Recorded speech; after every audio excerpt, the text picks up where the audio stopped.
¿Qué pasa, Loro? Bueno, Qué alegría verte. Totalmente. Por fin nos conocemos, ¿eh? Que llevamos un tiempo que no nos Tenía conocíamos. ganas de hablar contigo. Totalmente. Los dos andaluces, sevillano, cordobés. Efectivamente. Los dos Álvaros, más Un cosas en Alcalá. común no podemos tener. Mira, Álvaro, ya que tenemos el mismo nombre, ya que tenemos edades parecidas, pero tenemos una situación diferente en nuestra vida, te quiero preguntar al principio por cómo, es decir, cómo has llegado tú al seminario, vaya. Pues mira, sí. De hecho, tenemos edades parecidas.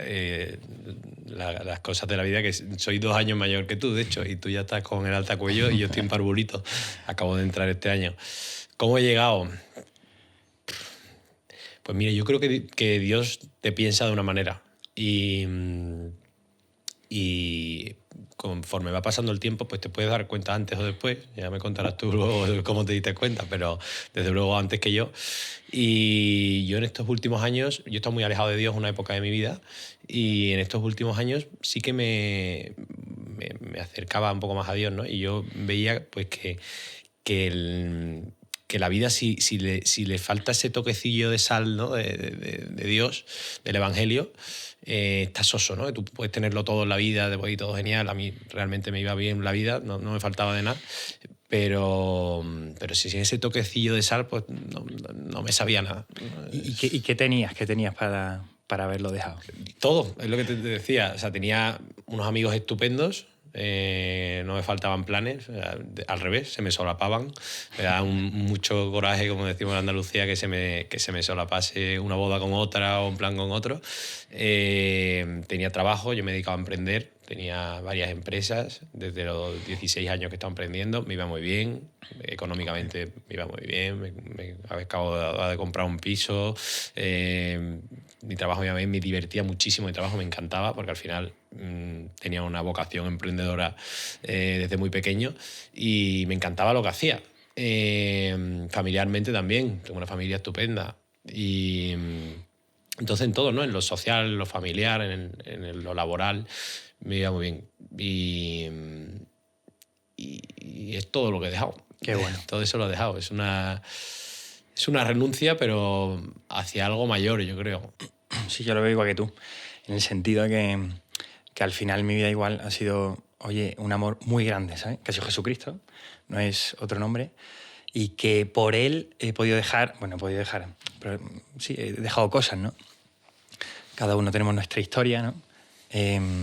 Yo me acuerdo que en mi vida tuvo un papel importante el deporte, yo quería hacer INEF, tuve posibilidades de dedicarme al fútbol, estuve siguiéndome algunas canteras, sobre todo antes de entrar al seminario, que entré con 18 y ese momento fue muy decisivo, claro. Yo decía, oye, ¿qué hago con mi vida, no? Pero al final fue descubrir un amor más grande, ¿sabes? Que todo lo que podía tener y que, pues no sé, estoy acordando, a lo mejor no es el mejor ejemplo, pero un chico, amigo mío, que después de conocer a su novia era timidillo, era un poco incluso sucio en algún sentido, ¿eh? Y después de conocer a su novia, el mejor que vestía, un tío simpaticísimo, y le preguntamos, ¿qué te ha pasado? Y dice que estoy enamorado, tío, estoy enamorado. O sea, yo creo que en mi vida ha sido así, ¿no? Creo que en la tuya igual, ¿no? Pero al final cuando alguien se encuentra con una vocación es, oye, me ha fascinado a aquel a quien he encontrado, que ha sido Jesucristo, ¿no? ¿Sabes? Pero tú te enamoraste antes que yo, desde luego. Sí, es verdad. O sea, y al final, a mí me gusta mucho comparar el seminario, por ejemplo, ¿no? Acabo de empezar, y la gente me pregunta mucho, con un noviazgo. Al final creo que es muy parecido, ¿no? Un noviazgo además de 8 años, que es un buen noviazgo. Yo con 18 años no pensaba en casarme, no pensaba en tener una relación tan larga, ¿no? O sea, que tú te enamoraste realmente, o sea, bueno, eso lo piensas cuando te llega el amor de verdad, ¿no? Pero tú lo pensaste muy joven y tomaste la decisión muy joven. Y me intriga mucho saber cómo fue. Pues mira, yo es verdad que, o sea, tenía 14 años cuando se organizó la Jornada Mundial de la Juventud en Madrid, ¿no? Entonces yo fui allí un poco porque iban mis amigos. Pues gracias a Dios he tenido muy buenos amigos siempre y me invitaron a que fuese a la Jornada Mundial de la Juventud. Con 14 años ya, en fin, pues típico de la adolescencia, tú te planteas muchas cosas que antes quizás hacías por tradición familiar, tema de ir a misa, tema de cosas incluso morales que plantea la Iglesia, ¿no? yo no había hecho verdaderamente al Señor algo personal en mi vida, ¿no? Y en esa Jornada Mundial de la Juventud descubrí que había un montón de jóvenes como yo que, pues sí, que habían descubierto un amor muy grande, o sea, jóvenes de todas las culturas, de todo tipo de situaciones personales y sociales totalmente distintas a la mía, que decían que Dios le había alegrado su vida, ¿no?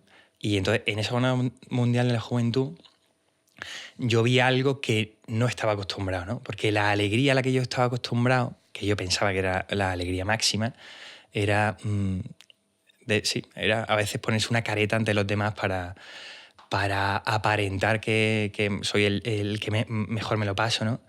Y allí descubrí una alegría profunda, ¿no? Que nacía de dentro, no era de fuera adentro, sino que era de dentro afuera, ¿no? A partir de esa Jornada Mundial de la Juventud, yo comienzo una vida de oración, en fin, trato al Señor creyendo que el Señor está en la Eucaristía, ¿no? Entonces, pues comienzo una vida diferente y nueva, ¿no? Yo hacía exteriormente todo bastante parecido a como lo hacía antes, pero interiormente algo cambió en mi vida, ¿no? Y entonces fue cuando me empecé a ver a los sacerdotes y empezó a traerme su papel, ¿no? su figura, ¿no? Como diciendo, oye, están dando a la gente algo que no puede nadie más, que es la Eucaristía, que es la confesión. Y entonces a mí me fascinaba y me producía una alegría grande a la vez que producía un poquito de miedo, ¿no? Es decir, oye, yo para ser sacerdote tengo que... o sea, tengo que renunciar a formar una familia, pues sí, al proyecto que yo tenga de trabajo el día de mañana, ¿no? Entonces como que eso me llevaba ahí. Y luego fue a los 18 años que ya bueno, tuve una novia durante un tiempo y ya a los 17, perdón, pues sí dije, mira, yo quiero responder, me quiero lanzar, ¿no? Que creo que también es clave en la vocación, tú la habrás vivido igual, Álvaro, que la cuestión de lanzarse, aunque no veamos todo, pues dije, oye, me quiero lanzar, ¿no? A responder al Señor, y ahí fue cuando ya lanzado descubrí que el Señor me ratificaba en lo que yo intuía que era la vocación al sacerdocio, ¿no? Poco a poco, todo poco a poco. Pero veías a los sacerdotes de la JMJ, por cierto, yo también estaba con mi novia, que vine. Cambio. Lo que pasa es que no escuché tanto a Dios como tú. Y veías a los sacerdotes y te llamabas su papel, ¿no? Pero me has dicho que jugabas al fútbol profesional, o sea, no sé, ¿de qué equipo eres? Yo soy del Barça. Entonces veías a Messi y no te llamaba tanto. Pues sí, la verdad que sí me llamaba. De hecho, ese año pues había chavales de mi equipo, se lo llevó el Sevilla, había ojeadores del Madrid, del Atlético, ¿no?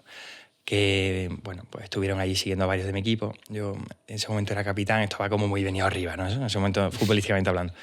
Y, a ver, efectivamente me atraía muchísimo, por eso ese año me costó mucho, porque yo decía, oye, me atrae tela el sacerdocio, pero me atrae también mucho el poderme dedicar al fútbol, ¿no? Por eso pesó más con la oración y con un director espiritual que a mí me ayudó mucho, pude tomar la decisión. Sí. Bueno, tú te habrás encontrado algo parecido, ¿no? En una tesitura parecida. A mí me ayudó mucho mi director espiritual también. A mí me atrapó una cosa, y te lo he dicho, yo me vine a Madrid a estudiar con 18 años, y bueno, he estado aquí muchos años, 13, va a ser exacto. ¿Qué hiciste de carrera? Yo hice ADE, como es lógico, además de los pocos que estudian ADE con vocación y con gusto, y Relaciones Internacionales y Políticas. Bueno. Hice un mix ahí me encantaba la política y tal. Y me vine a Madrid, y es verdad que aquí me alejé mucho de Dios, te lo he dicho antes, ¿no? Al final por tradición, por mi familia. Siempre digo que la fe es algo que se hereda, pero que hay que conquistarla, ¿no? Y yo en ese momento tenía la conquista olvidada y me enredaron otras cosas. Me enredaron pues la vida de Madrid, ¿no? De un niño de 18 años que viene aquí con acento sevillano, que hace mucho, con una casa con amigos, donde vivía con amigos, y mis padres hacían lo que querían, ¿no? De salir, entrar, de fiestas en casa, hacíamos muchas y tal. Entonces, todo eso pues como que me enredaba, ¿no? Y se me olvidaba lo que ahora he descubierto que es lo importante, ¿no? Y el centro. Y a mí me sorprendió mucho, igual que a ti la JMJ, yo, gracias a Dios, tenía muy buenos amigos. Y en la universidad conocí a dos buenos amigos, a uno y a otro que era por fuera de la universidad muy amigo suyo. Y empecé a conocer a un sacerdote de la obra que empezaba a hacer horas santas y charlas y tal. Llegaba y me encontraba a la misma gente que estaba el viernes en la discoteca, de rodillas rezando, ¿no? Y algo que atrapaba, y algo que decía, aquí hay algo más, aquí hay algo más, y yo estoy muy alejado de Dios, y esta conquista, tengo que volver a la conquista, ¿no? Y entonces, bueno, a partir de ahí empecé a tener una sed de Dios que ya tenía de antes, pero ya aquí tenía la boca pastosa, ¿sabes? Ya tenía mucha sed. Entonces empecé a intentar saciarla poco a poco. Sí, eso fue te diría que el punto de inflexión. Pero el ver a gente normal, porque al final en los seminarios, yo cuando pensaba en un seminario hace unos años, bueno, incluso hace 3 días, me imaginaba a los típicos raros, ¿no? Que no tenían vida social, vida familiar, vida... Un lugar lúgubre, ¿no? O sea, total, sí. todo como con la camisa brochada hasta aquí, muy raritos, ¿no? Con gafitas, todo, me lo imaginaba, Claro. todo el típico perfil que tenemos en la cabeza, ¿no? Y de repente me di cuenta que pues eso, ¿no? Que en una hora santa o que en una misa o que en un concierto de música católica o yo qué sé, muchísimas otras cosas, en los retiros de FETA también, ¿no? Pues que había gente normal y te puedo confirmar que en el seminario hay gente muy normal. O sea, que tenía unos estereotipos y ese cambio, ese ver que había otra cosa que no era lo que yo tenía en la cabeza fue lo que me hizo a mí decir, oye... Un cambio. Sí. Y ahora tú descubriste a Dios, o sea, fue como tu punto de inflexión, pero hubo un momento, ¿no? que dijiste, ya habiendo cambiado de alguna manera de vida, habiéndote acercado al Señor, que dijiste, oye, el sacerdocio, ¿qué te hizo eso, ¿no? Fijarte en sacerdocio. Pues mira, a mí no, es que no me lo podía imaginar. O sea, no tenía... Yo tenía novia en ese momento. De repente me invitaron a Lourdes, con la Hospitalidad de Madrid. Me van invitándome muchos años y pude ir el año pasado, ¿no? El 2024, en octubre. Y yo fui allí, pues eso, ya te digo, con novia. No vino ella, pero iba con amigos. Y allí me di cuenta, por resumirlo mucho, que me perseguía el evangelio del joven rico. Y entonces ese día me cogieron de monaguillo por pringao, porque me vieron por ahí llegar tarde a un sitio y me dijeron, venga, pues por llegar tarde, monaguillo. Y siendo monaguillo, detrás de don Jesús Vidal, que creo que viene a hablar por aquí también para estos podcasts, que presidía en la misa, una misa de 6.000 personas, pues vino empezó el evangelio. Y yo ahí conecté que me perseguía ese evangelio, ¿no? Del joven rico. Y entonces me puse a rezar en silencio. Y dije, si de verdad quieres decirme algo, que en ningún momento me imaginé que era esto, que hoy sea el joven rico, ¿no? Y fue. Entonces ya ahí fue una cadena de cosas que empezaron a pasar, en las que yo ya me empecé a agobiar. Hablé con mi director espiritual, con el que llevaba 1 año y medio, y la verdad que fue una pieza clave en mi vida, que ahora me doy cuenta que Dios lo había puesto ahí, porque con él hice un discernimiento muy bueno. De hecho, cuando le conté, él es argentino, y me dijo, brother, te llevo esperando 1 año. Y digo, ¿cómo es eso? Dice, sí, llevo 1 año esperando a que me dijera que te dieras cuenta de que Dios te estaba hablando. No sé para qué, pero te estaba hablando, estaba muy claro. Y claro, él no me lo podía decir. Entonces yo me di cuenta, entonces ya ahí empezamos un proceso de discernimiento en el que planteé 5 vocaciones, o sea, que 3 eran al sacerdocio, pero 2 no. O sea, no lo tenía claro en ningún momento. Entonces ahí fui intentando descubrir, que me encantó lo que me dijo mi director espiritual. O sea, tiene que ser el amor de tu vida, ¿no? Entonces, descubre cuál es el amor de tu vida. Y si es que sí, pues sigue para adelante. Si es que no, pues habrá que dejarlo. Entonces, él jugó a ser ese abogado del diablo, de tirarlo por tierra todo, y al final, pues mira, él sí ganó. Me atrevo a hacerte una pregunta más, porque has comentado del agobio, ¿no? Algún momento en el discernimiento que hubo bastante agobio, ¿no? Entonces, yo creo que muchos jóvenes, ¿no? Yo también hablo con jóvenes, ¿no? Pueden pasar un momento de agobio o de, sí, de angustia, de decir, oye, Señor, ¿qué me estás pidiendo? ¿Cómo aprendiste o qué te sirvió para afrontar ese agobio? O sea, tú lo has dicho antes, que a ti también, que con 18 años o 19, ¿no? En Pamplona estudiando, pues que te agobió ese momento de decir, oye, el fútbol, o esto, la carrera o el sacerdocio, ¿no? O sea, que te agobia. Yo me agobié mucho, mucho. De hecho, yo no he fumado en mi vida, he sido antitabaco y empecé a fumar ahí. O sea, errores que comete uno. Y ¿qué fue lo que me hizo desagobiarme? Pues al final, el abandonarme totalmente en Dios, ¿no? Al final yo decía, mira, yo sé que Dios existe, yo sé que me está hablando, yo no sé lo que quiere. Yo he dejado a mi novia para ver lo que quiere. He ralentizado mi trabajo, es decir, o sea, yo hablé con mi socio, que es mi hermano, le dije, oye, me está pasando una cosa, necesito pararme un poco. Entonces paré un poco el trabajo, no al 100%, pero bajé la marcha, ¿no? Bajé a tercera a lo mejor. Y me abandoné absolutamente en Dios. Dije, oye, si quieres algo de mí, aquí me tienes, yo te doy mi vida y tú decides. Y ahí sentí una paz brutal. Me encantó que me fui a Burundi en ese año de discernimiento, en 2025, y ahí empecé a leer un libro de Quique Figaredo, que es un jesuita que hay en Camboya, obispo. Y yo iba a ir a verlo este verano, porque tiene un proyecto con impacto social muy bonito, una fábrica de textil y tal. Bueno, iba a ir a verlo este verano. Entonces empecé a leer el libro. Y ahí contaba la biografía que todo sacerdote, todo joven, o no joven, pero cuando va a entrar en el seminario, huye, ¿no? Huye pues, con todo aquello que le enreda, pues con las amistades. O sea, ya has tomado la decisión casi y dices, no, mira, pues ¿cómo me voy a ir si yo ahora mismo en mi familia me necesitan? Si yo en el trabajo, no, si yo me voy del trabajo, no, es que no puedo irme en este momento, ¿no? O que yo justo me iba a alquilar un piso ahora y tengo la oportunidad. Es que me ha salido el piso de mi vida, ¿no? Todo al final buscan la excusa, ¿no?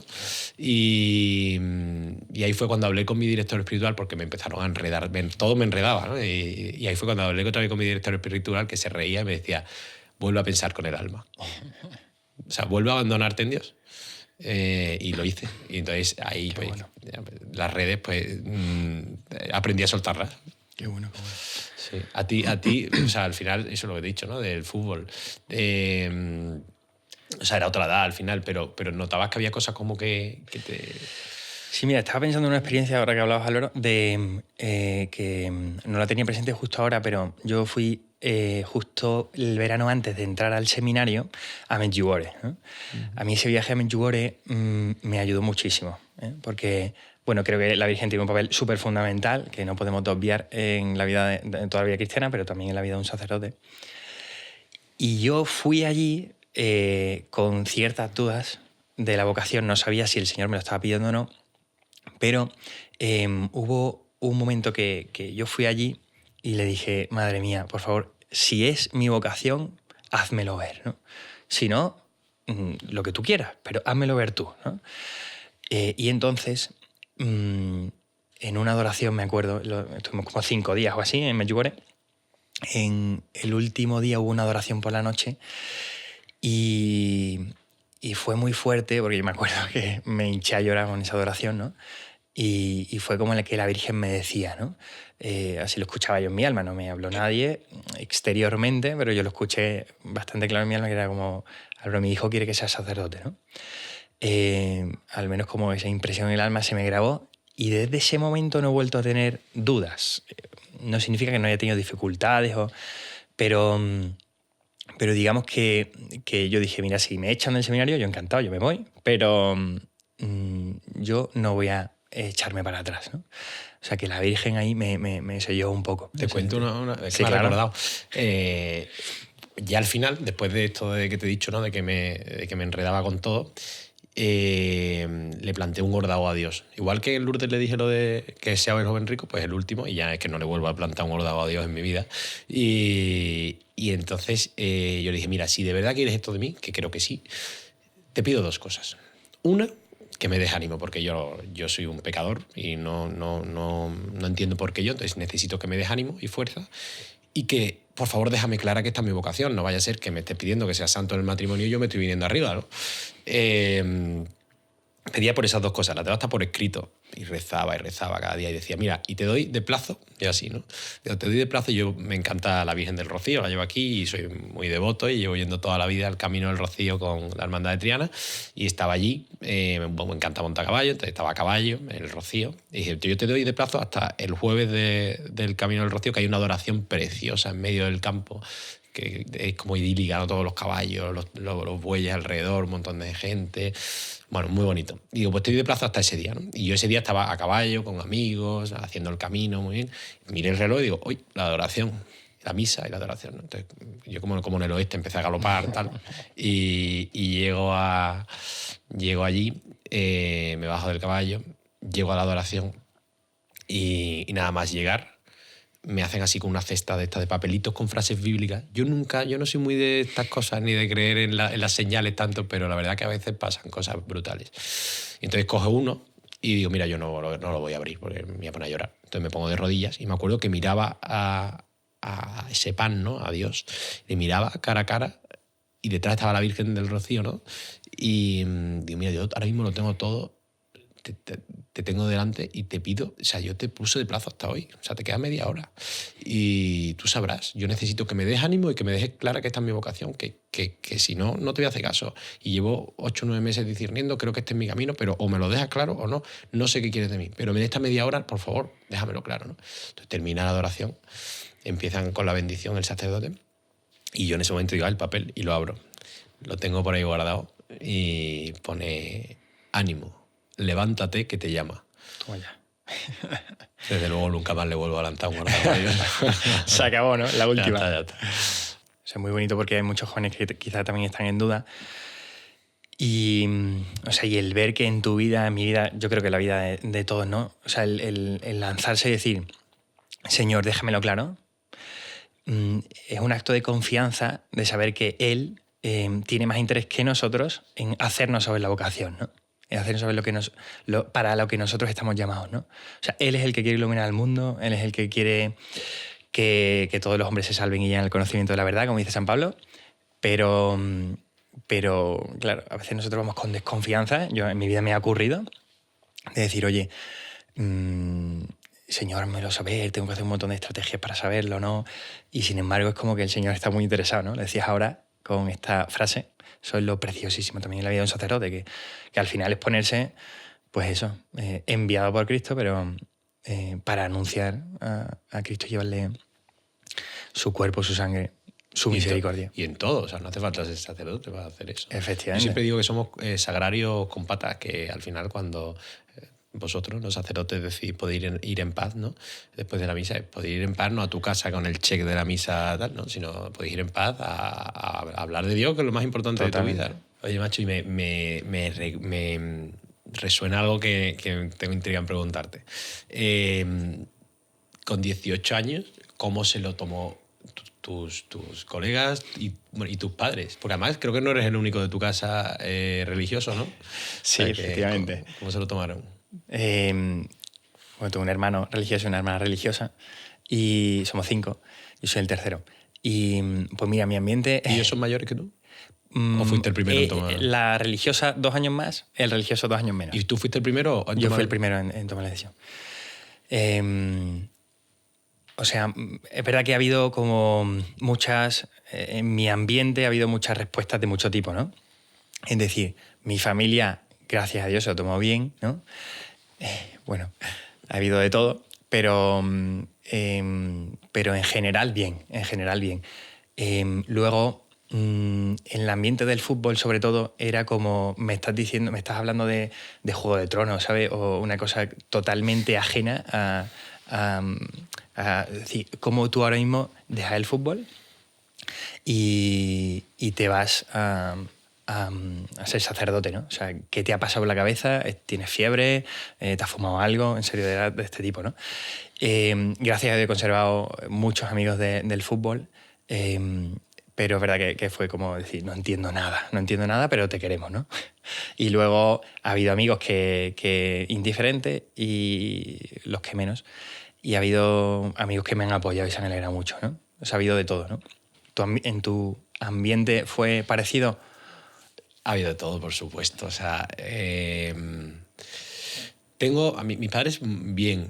Mis hermanos, me acuerdo, mi hermano Julio, que es mi socio, me decía, pero ¿ahora qué tengo que hacer? Cuando se conté, ¿te beso la mano? ¿Qué hago? Está obvio. Mi padre bien cuesta. O sea, yo creo que cuesta a ellos les cuesta el pensar que hay una posibilidad de arrepentirse y de equivocarse, ¿no? Pero yo al final se lo expliqué lo que te he dicho antes, que esto es un noviazgo, ¿no? Le decía, que esto es un noviazgo. Mi padre me decía, pero al final yo me he dedicado a emprender, pues con lo acatador que tú eres, bueno, lo quiero hacer, lo hago.